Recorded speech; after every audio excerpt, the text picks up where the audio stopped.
Wukong was overjoyed. He quickly donned the crown, armor, and boots. He felt very dashing in his new outfit. One day, Wukong and his rowdy friends drank too much. He passed out in the cave.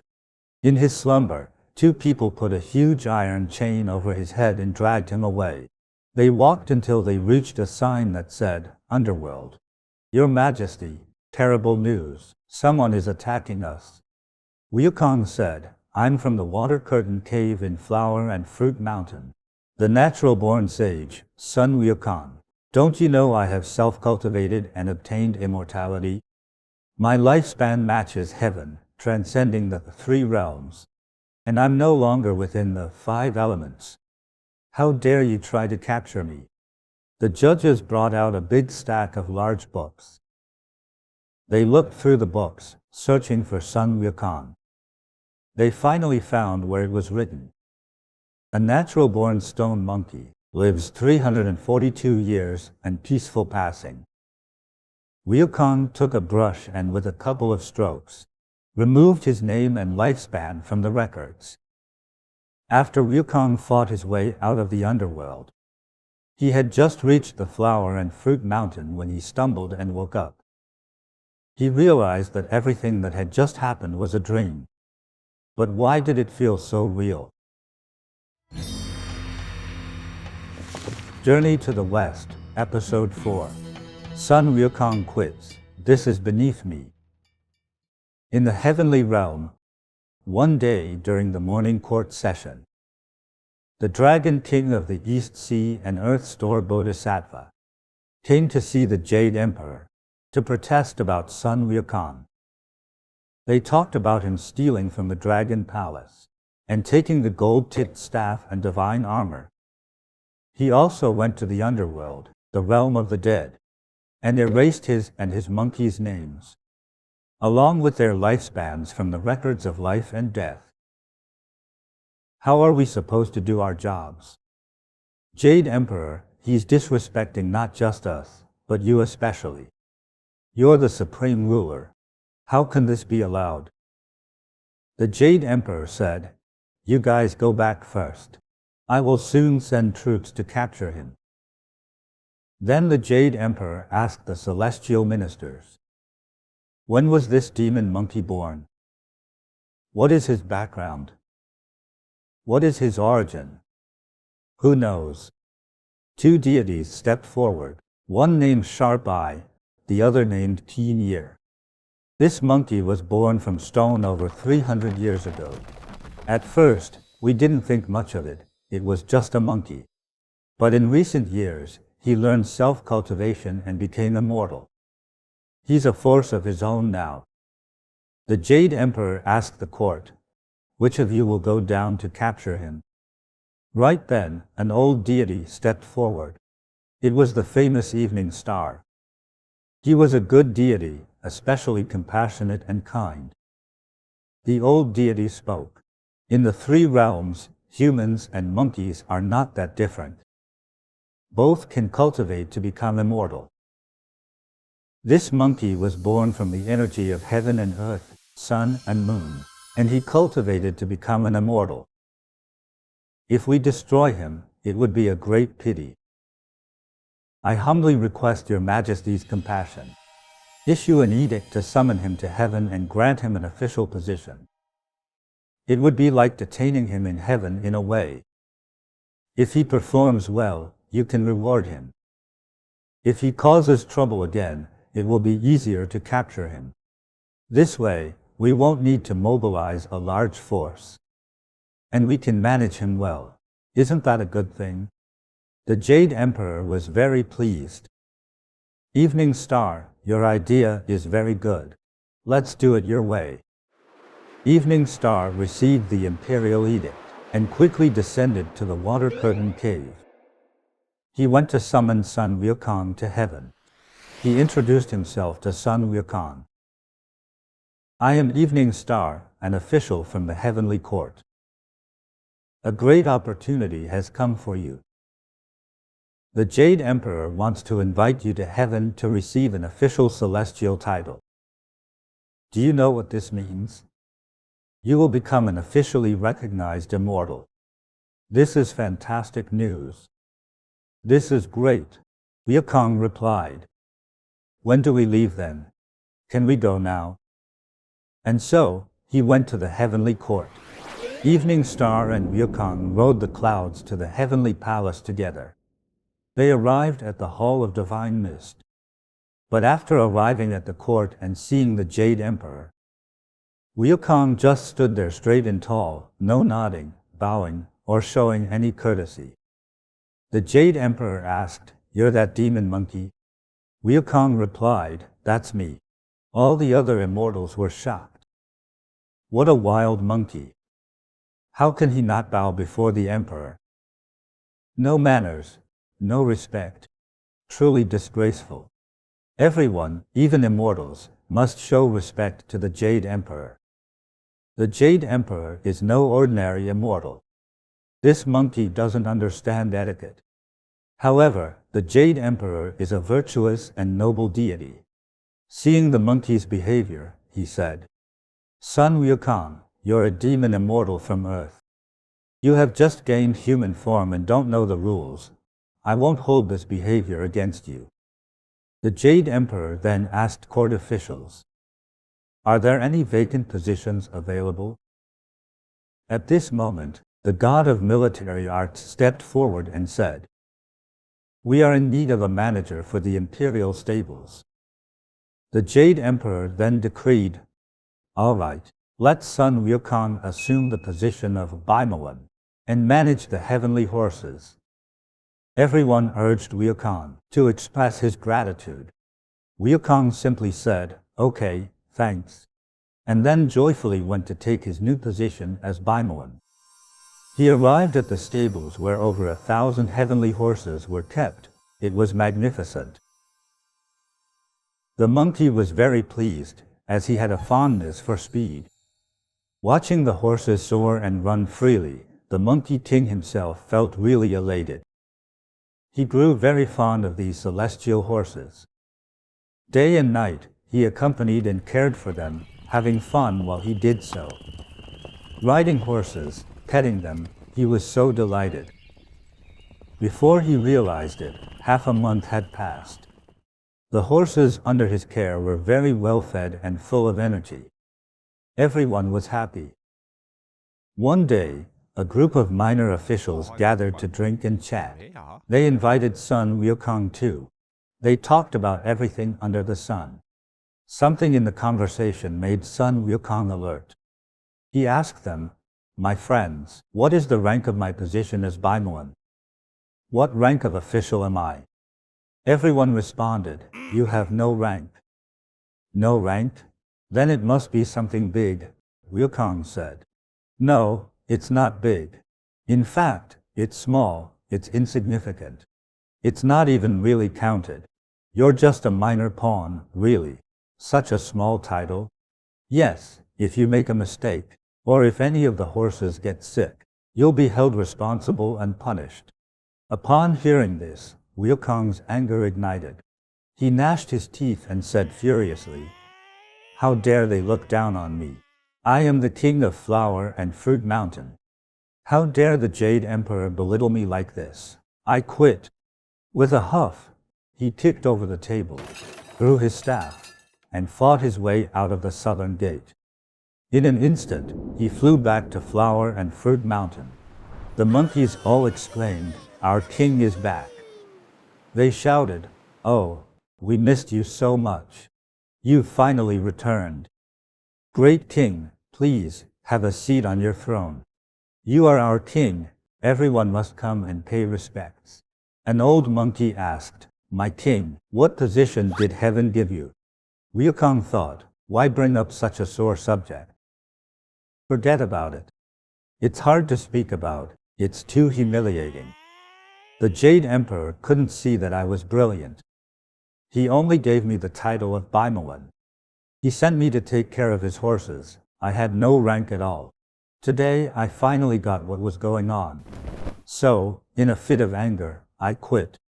The monkeys said it was a good choice. He should have quit sooner. "You're our king.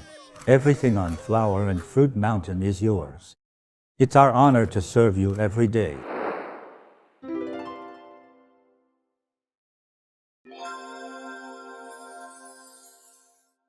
Why did the Jade Emperor appoint Wukong as the keeper of the heavenly horses? There's a legend in Chinese history. It has been around since the Eastern Han period, around 1,700 to 1,800 years ago. Throughout the history of horse breeding and keeping livestock, the biggest fear has always been plague-related. When a plague struck, overnight all the livestock would die. There were plagues that only affected horses. Legend said that raising monkeys with horses could help prevent these plagues. Isn't that amazing? Monkeys are always moving around. They never sit still for long periods. Monkeys also love speed and other fast animals. So, when monkeys see horses galloping swiftly, they really like it. That's why monkeys and horses can play together. This practice has continued for a long time. Back in the Ming Dynasty, over 500 years ago, there was a specific military position called Bimawen. It was mainly responsible for managing horses. In ancient military warfare, horses were crucial. After a soldier mounts a horse with his weapon, the speed increases his attack. He's much more deadly. Once a person is on horseback, it's like driving an armored vehicle or tank today. It has immense destructive power.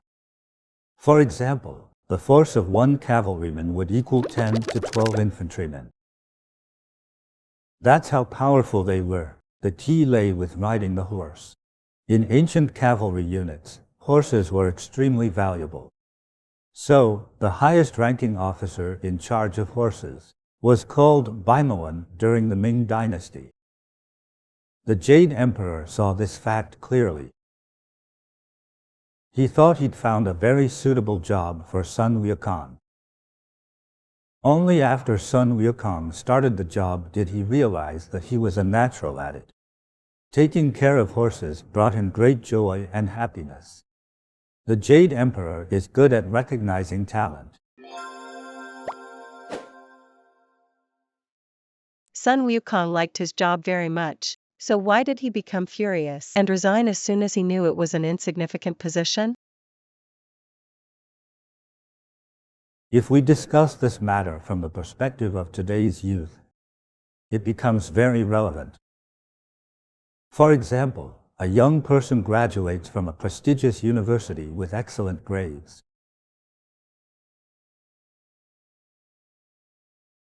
They wish to find a job in one of the top 100 companies in their country. But I wonder, does working for a Fortune 500 company, or any of those top 100 companies, really guarantee a bright and beautiful future? The more renowned the company, the stricter the management. In large global companies, there are many employees. If you are just one of the many workers in the company, even if you worked there for 30 years, you won't become CEO. Joining the board is even more impossible. If a person goes to some lesser-known companies, or companies with no ranking or small businesses, maybe their chances for success are actually higher, right? In my interactions with young people who just started working, many of them are quite lucky. Their bosses give them very high salaries, but the work isn't too tiring. Yet, they still feel troubled. For example, I met a young man quite recently. His job is very, very ordinary. There's nothing serious about it. He earns a six-figure salary annually. And yet, he is troubled. He said his coworker had a bad attitude toward him. Someone gave him a dirty look. Also, he mentioned that one of his classmates has an annual salary of $300,000. He felt underpaid. All I thought was, How about your classmates who are unemployed or earning only 20,000? You didn't mention them. When we compare ourselves to others and we feel inferior, our troubles arise. When Wukong heard his position was low-ranking, he got upset. He originally liked the job a lot. He could ride and play with the horses. He was so happy. He loved speed and horses, and he loved his work. Then when he knew the position of Bimawen was lowly, with no rank, just a minor official, he became troubled. I think this phenomenon isn't actual real trouble. It is a kind of self-inflicted worry. Self-inflicted worry is a trouble created by one's own mind. It is not a real worry. Among the troubles and suffering of a person, some are more real than others. For example, when being born with a disability or genetic disorder, we are inferior to others in terms of basic physical health. This kind of suffering is called real suffering. However, the worry that one creates for oneself, troubling oneself, is called illusory suffering. The people who feel this kind of illusory suffering are usually young. They lack work and life experience. Usually, they are under 35 years old. But often, after reaching middle age and spending a decade in the workplace, they realize how immature and ignorant they were. Then why do they have these feelings of illusory suffering? Usually, they come from a privileged background. They don't lack money. Their parents give them plenty to spend. That's why they experience so much illusory suffering. It's due to delusional thoughts. Or they hear rumors that trouble their mind. So, one type is those coming from a privileged background. The second is those without life experience. The third type is those with no goals or dreams. These situations might cause this phenomenon. In such cases, it's usually a matter of a single thought. Change your mindset, and the troubles will disappear. You must know how to change your mindset and self-observe. The same goes for Wukong. Wukong was doing well initially. As soon as he knew he was a lowly official, he kicked over the table and left. This was definitely a mistake. When Wukong was learning from Master Subodhi, he was hardworking and resilient, and he enjoyed it. Why is it different now? Wukong was born naturally without parents.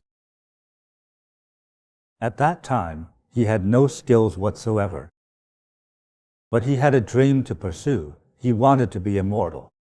So, he had no skills but wanted immortality.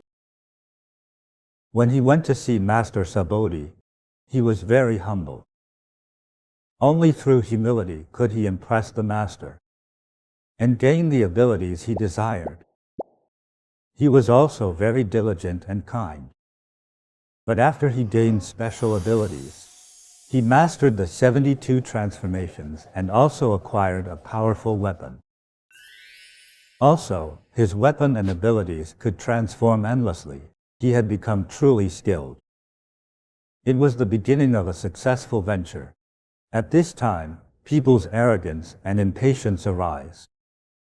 If we don't have fortitude and a firm mind, when others say your position is insignificant, that it's nothing, not even worth mentioning, you will feel hurt. Wukong was not faking it. He believed the Jade Emperor looked down on him. But, if you're doing the job you love the most, then that's the best, right? When others say you have no rank, your happiness instantly turns to pain, then to anger, then to resignation. Without comparison, there is no harm. So, you need to have inner strength. You must know what you want, and maintain a humble and grateful heart. It's for this reason people often say to always keep a grateful heart. With gratitude comes reverence. With reverence, you stay modest, and you won't be arrogant or show off. The mistake Wukong made at this time is exactly this example. Now, in the second stage, he had skills and abilities, but lacked a clear goal or dream. Thus, his actions lose their direction. He loses self-control and self-regulation. He wonders, why should I control myself? What's the point of control? His initial sincerity and humility were because he had nothing. And secondly, he sought something from Master Subodhi. When he had such needs, he managed his emotions very well. People are like this. Don't forget, Wukong was learning to dress, speak, and behave properly in the beginning. Especially when first meeting Master Subodhi, his manners were impeccable. He was afraid that the master wouldn't want him. Why could he control his temper so well back then? It's because his desire was very clear. He thought, if I am even slightly careless, or my manners are lacking, the master might not accept me. During the first 7 years of learning, his master had him do household chores, such as washing dishes, sweeping the garden, etc. While doing these tasks, why didn't he complain or get angry?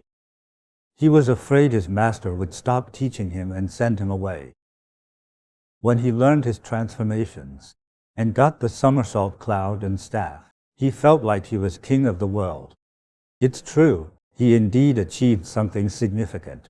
It's like a person going from being dirt poor to becoming a millionaire.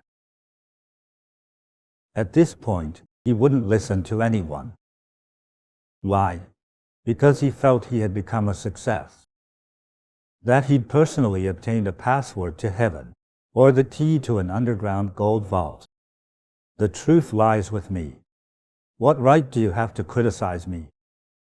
Many people, especially those who seek wealth and power, usually don't listen to others. Unless someone with more power than them, their superior who controls their fate, speaks. Then they listen. Otherwise, words from those of lower status are useless. After Sun Wukong gained his abilities, his rebellious behavior and ways got him the title of Bimawen from the Jade Emperor. He essentially stole and seized that title. He didn't cherish it. He didn't know what he wanted to do at that point, because his initial life goals had already been achieved. He was immortal and had the ability to defeat villains and monsters with his various superpowers. No one could go against him, so he lost his purpose. He also lost his virtue and lost his goal and dream. He lost his self-control and kept destroying himself. Sun Wukong resigned and returned to the water curtain cave, drinking and playing every day. He entered a period of confusion. What trouble will he cause? What storm will he stir up next? Stay tuned for the next episode.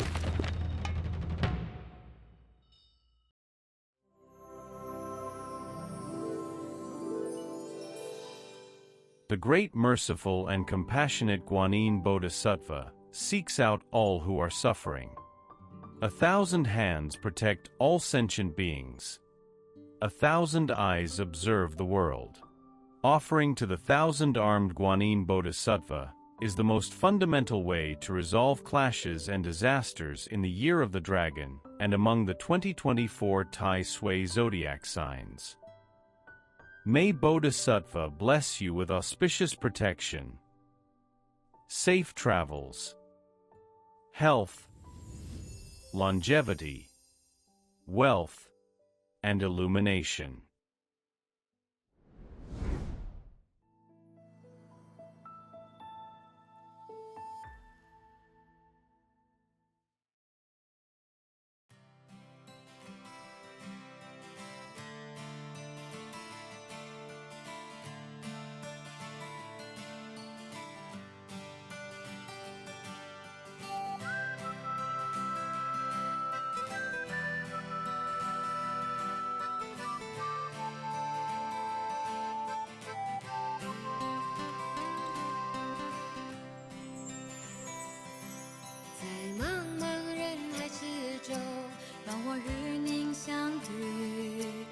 小小的红点里，人生就此欢喜。我快乐了，我健康了，我幸福了，我美丽了。